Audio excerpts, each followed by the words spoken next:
Hei, YouTube-katsoja, tiedätkö yksi juttu? Mä olin äsken ajattelemassa yksi juttua, mikä on oikein lähellä minun oman sydän. Se on niinku kieliaiheena. Mä olen itse Kanadan suomalainen.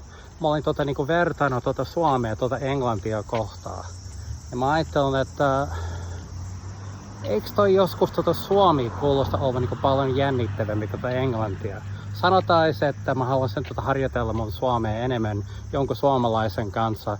Se voisi myös harjoitella sen englantia mun kanssa. No tätä tilannetta kutsuttaisiin olevan niin sanottu language exchange englanniksi.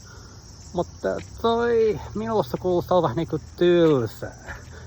Suomeksi kutsuttaisiin kielenvaihto. Kielenvaihto. Toi voisi olla paljon jännittävän minulle. Mutta minulle se riippuisi yhdestä aiheesta, nimittäin kuka minun kielenvaihtokaveri olisi.